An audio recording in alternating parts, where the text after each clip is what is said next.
তিস্তা ব্রিজের এখানে আমাদের যেই হামলাটা হয় সেই হামলার কথা কি আমরা ভুলে গেছি?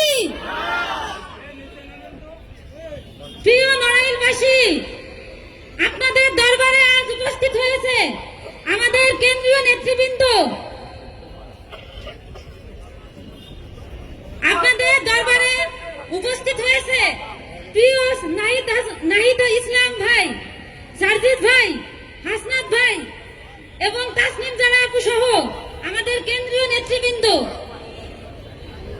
আমরা সকলেই জানি বা আমি মনে প্রাণে বিশ্বাস করি এই নড়াইলটা হচ্ছে আওয়ামী লীগের দ্বিতীয় আস্তানা ছিল।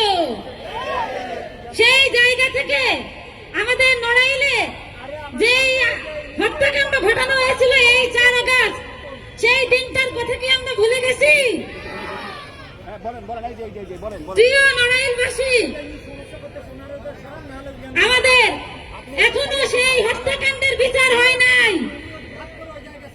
আমাদের যে সংস্কারের দাবিতে আমরা 5 আগস্ট পরবর্তী সময় পর্যন্ত এখনো আমরা রাজপথে আছি, কিন্তু সংস্কারের নামে যে প্রহসন এই দেশে শুরু হয়েছে সেইটা আমাদের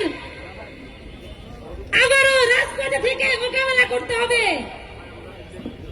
প্রিয় নড়াইলবাসী, আমরা যে নতুন সংবিধানের কথা জুলাই আগস্ট পরবর্তী সময় থেকে বলে আসছি, আমরা সেই সংবিধানের কোনো কিছুই কি দেখেছি? তাহলে আমাদের এই নতুন সংবিধান আমাদেরকে দরকার? প্রিয় নড়াইলবাসী, আপনারা এই নড়াইলের দ্বিতীয় যে আস্তানা আওয়ামী লীগের, সেটা কি আমরা আবার প্রতিহত করতে পারবো? প্রিয় নড়াইলবাসী, আমরা আবার সবাই একই সাথে কাঁধে কাঁধ মিলিয়ে আমাদের এই নতুন বাংলাদেশ বিনির্মাণের লক্ষ্যে আমাদের আবার একই সাথে যাত্রা শুরু করতে হবে।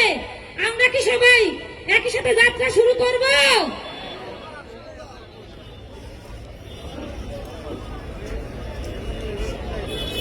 সবাইকে অসংখ্য ধন্যবাদ।